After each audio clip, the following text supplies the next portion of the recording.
चलिए आज हमारा जूलॉजी का नया टॉपिक स्टार्ट हो रहा है जिसका नाम है मानव का श्वसन तंत्र।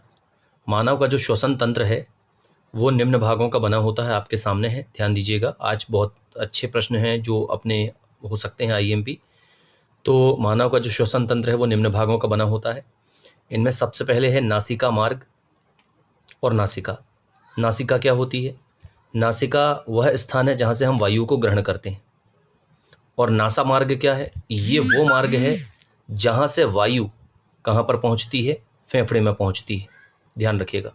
ठीक, या हम कहेंगे कि आगे की ओर बढ़ती है। ठीक, तो नासिका वह स्थान है जहां से वायु को हम ग्रहण करते हैं और नासा मार्ग वो स्थान है, नासा मार्ग, जहां से वायु आगे बढ़ती है। ठीक, ध्यान रखिएगा। नासा मार्ग दो होते हैं, लेफ्ट और राइट, जो कि एक पट्ट के माध्यम से दो हिस्सों में बटे होते हैं, जैसा कि आपको दिखाई दे रहा है। ठीक, फिर इसके बाद जो अगला भाग है वो है ग्रसनी या फेरिंग्स। ठीक, हमारे गले में जो घुमाव होता है, ये नासा मार्ग जहां पर खत्म होता है और मुख जहां पर शुरू होता है, तो वहां जो घुमाव होता है, इस घुमाव को हम ग्रसनी या फेरिंग्स के नाम से जानते हैं। ग्रसनी या फेरिंग्स, ये जो एरिया जहां पर मैं पेन चला रहा हूं, ये पूरा एरिया जो है ये ग्रसनी का है। ग्रसनी तीन भागों में बटा होता है। एक नासा के पीछे जिसे कहते हैं नेजोफेरिंग्स, एक मुख के पीछे जिसे कहते हैं ओरोफेरिंग्स, और एक वो जो कंठ के ठीक पीछे होता है उसे कहते हैं लैरिंगोफेरिंग्स। इसका हिंदी नाम है नासा ग्रसनी, ये है मुख ग्रसनी और यह है कंठ ग्रसनी। नासा ग्रसनी, मुख ग्रसनी, कंठ ग्रसनी। ठीक, ध्यान रखिएगा। जो नासा के ठीक पीछे होता है नेजोफेरिंग्स, जो मुख के ठीक पीछे होता है ओरोफेरिंग्स, और जो कंठ के ऊपर और ठीक उसके पीछे भी होता है उसको कहते हैं लैरिंगोफेरिंग्स। याद रखिएगा, नासा ग्रसनी, मुख ग्रसनी और कंठ ग्रसनी, ये तीन नाम है। ग्रसनी वो स्थान है जहां पर हमारा भोजन मार्ग और जो वायु मार्ग है ये एक दूसरे को क्रॉस करते हैं। यहाँ श्वसन मार्ग से वायु आती है और इस प्रकार आगे बढ़ती है और कहाँ प्रवेश करती है? कंठ में। और इस तरीके से यहाँ से आता है कौन? भोजन। और यहाँ से भोजन आते हुए कहाँ पर प्रवेश करता है? ग्रास नली में, जो यहाँ होती है, जो कि हमने आमाशय के ठीक ऊपर वाली नली के रूप में पढ़ा था। ठीक, तो इस तरह से ग्रसनी वो स्थान होता है जहाँ पर हमारा भोजन मार्ग और वायु मार्ग जो है वो एक दूसरे को क्या करते हैं? क्रॉस करते हैं।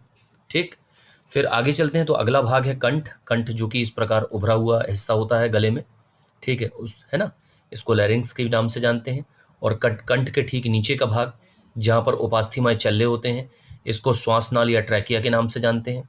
और फेफड़ा या फुफ्फुस, फेफड़ा या फुफ्फुस, ठीक, जिन्हें लंग्स के नाम से भी जाना जाता है, तो इनके बारे में तो मैं आपको पढ़ा चुका हूँ पहले, फेफड़े के बारे में। तो चलिए हम श्वसन तंत्र के महत्वपूर्ण भाग अर्थात कंठ या लैरिंग्स की ओर चलते हैं। मैं आपको बता दूं कि कंठ जो है वह वास्तव में गर्दन में पाया जाने वाला एक उभार है। कंठ जो है वह गर्दन में पाया जाने वाला एक उभार है जो स्वर बॉक्स या sound box of the body के नाम से भी जाना जाता है। ठीक, ध्यान रखिएगा, कंठ में 9 उपास्थियां होती हैं। 9 उपास्थियों का ये बना होता है। ठीक, इसमें जो एक एक उपास्थि होती है वो होती है थायराइड, क्रिकॉइड और इपिग्लॉटिस। थायराइड, क्रिकॉइड और इपिग्लॉटिस, ये एक एक होती हैं। और जो दूसरी होती हैं एरिटिनॉइड, कार्निकुलेट और क्यूनिफॉर्म। एरिटिनॉइड होती है 2, कार्निकुलेट होती है 2 और क्यूनिफॉर्म होती है 2। ध्यान रखिएगा, एरिटिनॉइड, कार्निकुलेट और क्यूनिफॉर्म, ये कितनी उपास्थियां होती हैं? ये 2 2 होती हैं। ठीक, और थायराइड, क्रिकॉइड और इपिग्लॉटिस ये एक एक होती हैं। इनके बारे में ध्यान रखना। तो टोटल 9 उपास्थियां होंगी, 2 3 6 6 और 3 9 9 उपास्थियों का बना होता है। फिर इसके बाद हम चलते हैं यहाँ से थायराइड उपास्थि की ओर। थायराइड उपास्थि, ध्यान रखिएगा, ये है थायराइड।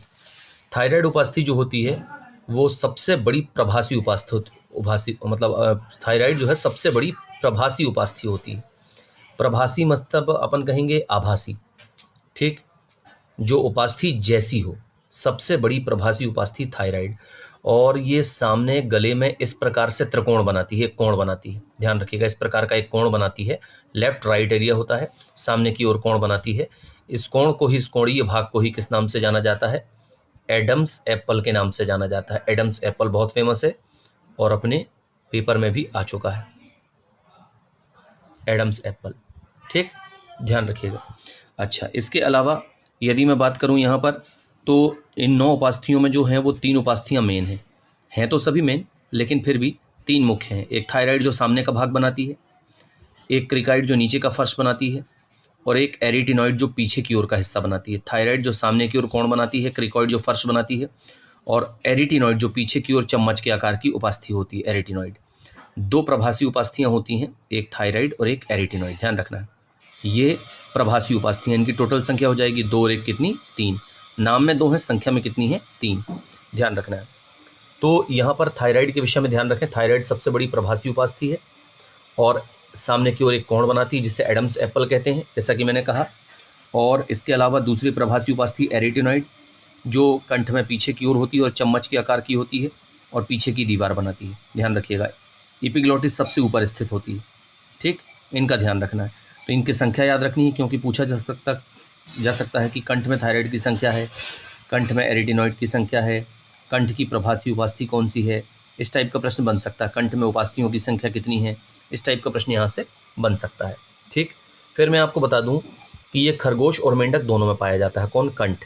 कंठ जो है वो खरगोश और मेंढक दोनों में पाया जाता है, इस बात का ध्यान रखना है, ठीक।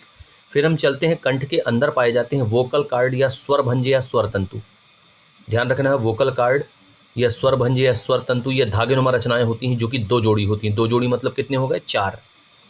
सामने की ओर ये थायराइड उपास्थि से जुड़े होते हैं और पीछे की ओर एरिटिनॉइड उपास्थि से जुड़े होते हैं।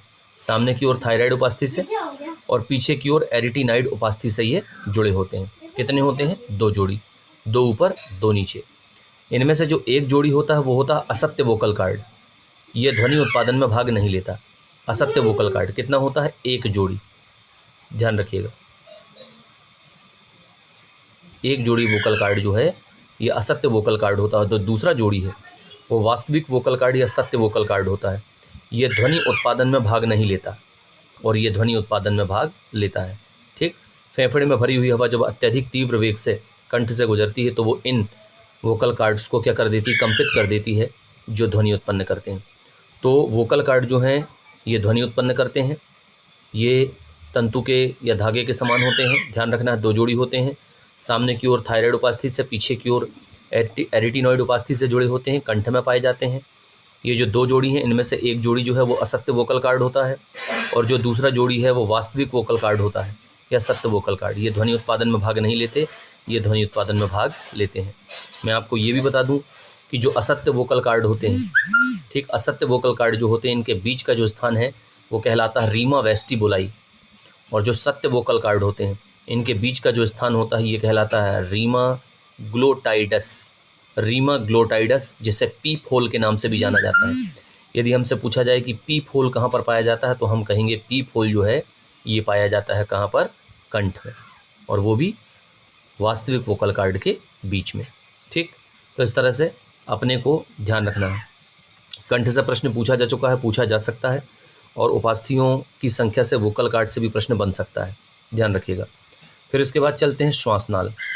कंठ के ठीक नीचे क्या स्थित होती है, नलिकाकार रचना स्थित होती है जो आगे कहाँ तक जाती है, वक्षीय गुहा तक जाती है, ध्यान रखिएगा। श्वासनाल लगभग 12 सेंटीमीटर लंबी एक नली होती है, मैं आपको बता दूं। और श्वासनाल या ट्रैकिया जो है इसकी खास बात यह है कि इसमें उपास्थीमय छल्ले पाए जाते हैं। 16 से 20 उपास्थीमय छल्ले पाए जाते हैं। श्वासनाल या ट्रैकिया में 16 से 20 उपास्थीमय छल्ले जो हैं ये पाए जाते हैं, ध्यान रखिएगा, जो कि हाइलिन उपास्थि के बने होते हैं, जो कि हाइलिन उपास्थि के बने होते हैं। जो कि कौन सी एक उपास्थि होती है, प्रभासी उपास्थि होती है। हाइलिन उपास्थि के बने होते हैं जो कि एक प्रभासी उपास्थि होती है। तो श्वासनाल या ट्रैकिया, ध्यान रखिएगा, श्वासनाल या ट्रैकिया जो है ये एक लंबी नलिकाकार रचना है जो कंठ के निचले सिरे से प्रारंभ होकर के आगे वक्ष गुहा तक जाती है। इसमें सी आकार के 16 से 20 उपास्थीमय छल्ले होते हैं।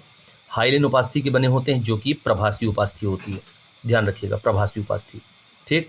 फिर इसके बाद हमें ध्यान रखना है कि ये छल्ले काम क्या करते हैं, ये अधूरे छल्ले होते हैं। पीछे की ओर इनका जो भाग है वो अधूरा होता है, दिख रहा होगा आपको, ठीक ना। और ये जो छल्ले होते हैं ये क्या करते हैं, ये जो छल्ले हैं ये हम कहेंगे कि श्वास नली को पिचकने से रोकने का काम करते हैं। श्वास नली को पिचकने से रोकने का काम करते हैं। तो इस तरह से आपको इतनी बातों को ध्यान में रखना है। कल श्वसन तंत्र को आगे बढ़ाया जाएगा और लगभग हो सकता है श्वसन तंत्र को समाप्त भी कर दिया जाए। ठीक है, जो चीज़ समझ में ना आए तो आप बताइएगा।